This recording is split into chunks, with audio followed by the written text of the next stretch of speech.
Hello, future educators! Welcome to Industrial Electronic class. My name is Claudine May Lavinia and I will be your teachers of the day. Before we start our class for today, let's have some reminder first. First one, don't come into class unprepared. Second, be proactive. Third, stay focused. 4, avoid unnecessary movements. And 5, no distraction during class.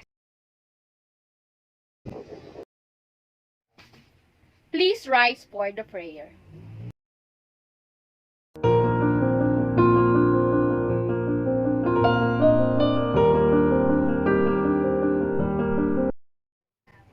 Good morning, class. How are you today? Great. I'm fine too. Let me check the attendance first. Tell me who is absent for today. Great. No one is absent for today, class. Let's have some recall on what we have tackled last meeting. Yes, we have tackled about the tools and equipments in industrial arts. Who can give me an example of tools and equipment in industrial arts? Yes, very good. Another one who can give me an example of tools and equipment in industrial arts? Yes, very good also. For today's lesson, we are going to discuss the Module 4, Practice Occupational Health and Safety. Let's have the learning outcomes. First, LO1, identify health hazard and occupational risk. Second, observe occupational and safety practices. On this lesson, what do you need to know? In every field of work, there are safety precautions and practices to be followed to prevent accidents. Sometimes, before an accident occurs or warning is given, so the individual concerned can prepare for the undesirable eventualities. In some situations, no warning at all is served as anyone is caught by surprise. So, in areas where students are acquiring basic technical skills, safety begins the moment they enter the work area or at times before reaching the work area. Identifying health hazard and occupational risk is indispensable in laboratory areas where students stay acquired skills. There are certain points to consider. Electrical hazard. Meron ba nakakaalam sa inyo kung ano ang electrical hazard? Yes, very good. Electrical hazards are the type of risks that are more likely fatal than any other hazards that can be happen in laboratory room. So, electrical hazards such as electrical shocks from open wires, grounded electrical appliances can be found anywhere in disorganized laboratory areas. The picture are showing the example of electrical hazards that might help you to deepen your understanding regards on our topic. The second hazard is hazard from improper use of hand tools. Hand tools are classified into cutting tools, driving tools, boring tools, joining tools, and measuring tools that later on we will be discussing it one by one. So can you give me an example of hand tools? Yes, that is correct. Another one. Great, your answer is correct too. Let's have the driving tools. An example of? Yes, correct. Hand tools. So driving tools. Driving tools like screwdrivers, hammer, when used improperly, can break human flesh or fracture bones which are way painful to an individual. Of course, when we have cuts or sprain, it hurts too much that sometimes no one can prevent. It is also very useful to follow guidelines that will serve as a safety net. And also, did you know that other hazards and risks are caused by objects not properly placed in laboratory area where crumbling or playing is highly possible? Object placed on top of the cabinet can be very dangerous to students and teachers as well. So, other untoward incidents also happen as a result of haste and sometimes neglect of tools, materials, and equipment in shop. So, disordered lines can also make things work. Hence, presence of mind, particularly while working, is important. Boring tools. When boring tools comes first into your mind, what do you think about it? Yes, great, that is correct. Drill bits, center punch, and reamer are examples of boring tools. These tools are also do damage when not properly used. The picture showing above is the example of our boring tool. Soldering tools. What is soldering tools? Yes, great. That is correct. Soldering tools such as soldering iron, soldering gun, and hot air soldering causes extreme heat and burn in the skin when improperly used. After we have tackled about the hazard and risks that actually happen inside our workplace, let's have the tools maintenance and safety rules. Rules number 1. Mr. Lorenzo? Yes, that is correct. Thank you. Rules number 2. Mr. Santiago? Great. You're awesome. Thank you. Rules number 3, Ms. Odessa? Great job. That is correct. After knowing the tool's maintenance and safety rules, how does it help you to properly use each tools and equipment to avoid hazard and risk? Miss Giselle? Great! Awesome! Thank you for your answer. Did you guys know that accessibility tools must be equipped with mechanical support and attached hoses should be supported? Yes, you should know that. The following safety rules should be understood and strictly followed to avoid accidents while working. So this is the rules that we needed to follow to avoid hazard and risk to happen. Rule number 1 will be read by Mr. Francis. Proceed. Okay, thank you. So, we need to avoid wearing loose shirt because it's going to be a disturbance while we are working. Second one will be read by Miss Dimala.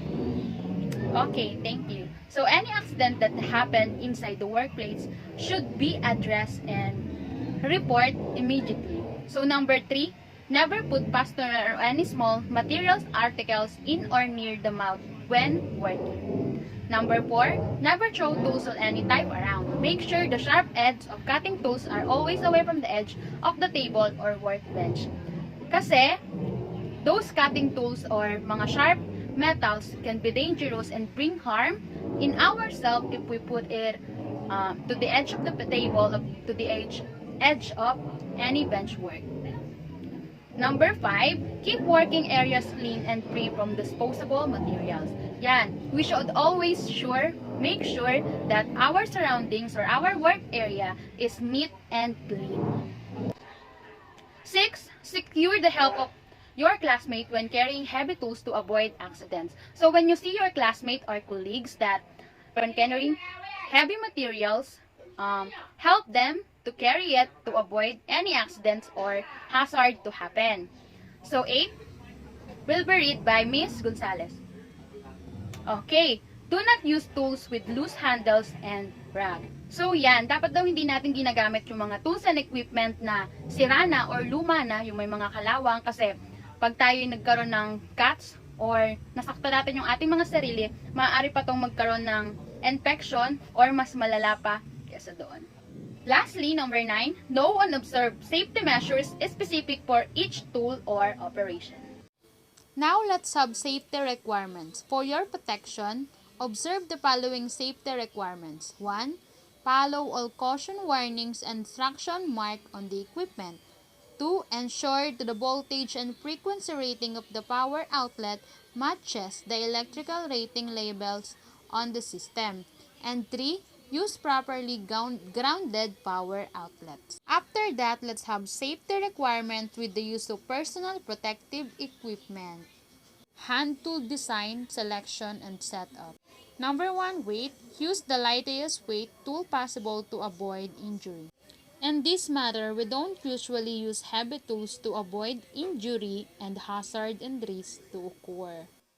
Then let's have the support. Equip tools with some means of mechanical support so you don't need to hold a heavy tool continuously while waiting. Only saying that if mechanical support cannot be provided, the workstation should be designed so you can put the tools down or rest it in a holster when it's not in use. Second is balance. Additional force is required to use unbalanced tools. Did you know that the tool center of gravity should be close to the body, close to the handles, and in line with the center of the hand holding the tool so that we can prevent the accident happen? Torque control. High turkey requires a lot of force to keep the tool from rotating out of your hand. And also, did you know that turkey setting should be set to the minimum required by job specification, especially for a line and pistol-shaped tools? Fourth, let have the grip. Tool handle should allow stable and efficient grip. The handle should be cylindrical or oval in shape, with a diameter of between 1.25 and 1.75 inches. Tools handle should contact as much of hand and fingers as possible. Therefore, grip should be made of non-slip, compressible, and non-conductive material. Avoid from fitting handles with finger grooves since they may not fit the hand size of every user. Handles should be kept clean and free from slippery grease oil or sweat. Number 5, span. Can someone read it? Yes, Miss Marian. Okay, thank you. That is correct. The 6th one will be read by Mr. Lorenzo. Proceed. Okay, thank you, Mr. Lorenzo. That is correct. So, ito yung ginagamit natin ng mga cutting tools, usually na open and close or alternate natin siyang ginagamit to be able to use it properly. Number 7. Can you read it? Miss Pesaro. Okay, thank you. When we are picking tools and equipment, we should choose accurately to avoid, hazard and risk to happen. Number 8 is avoid bending over your work. What do you think we need to avoid bending most of the time during work? Yes, that is correct because it's provide improper posture that can cause, pain.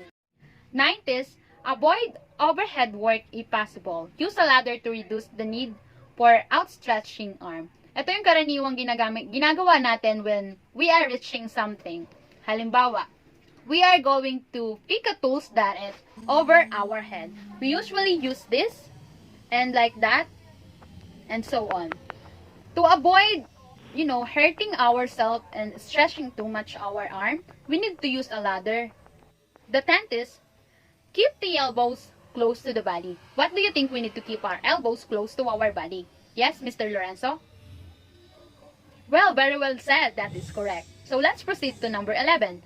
Tilt the work surface instead of the wrist. Miss Rimabel, what do you think is that? Yes, that is also correct. Very good. Number 12. Miss Marian, read it. Okay, that's correct. Did you know that when standing for long periods of time, rest one foot on steady object above the floor height and switch legs periodically so that hindi mo maramdaman yung ngalay or ngimi ng iyong mga paa dahil sa long period of time na tayo ay nakatayo lang. Number 13 is sit up straight to the chair offers good back support. Yes, it's also saying that adjust the chair back so we could be comfortably supports the natural curve of the lower back. Adjust the seat height to allow sides to be parallel to the floor so that when we are sitting, we don't hurt our back and also we can freely extend or close our leg. So this is our final activity for this subject. So direction, answer the following question after visiting a shop that provides industrial tools and equipment. So in this activity, you will be going to visit a particular shop that sell tools and equipment and industrial arts to be able for you to answer the following question. So number 1, prepare tools and equipment maintenance chart. Inspect all tools and equipment found in your shop room. You are going to distinguish all the tools and equipment you only find inside that shop room. You don't need to jot down like screwdrivers or anything that you don't see inside that particular shop.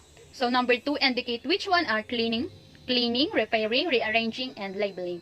You are just going to identify each of your tools that find inside the shop room, if it cleaning tools or repairing tools, rearranging tools, and labeling tools. So that's it. 3, determine what safety devices are found in your shop.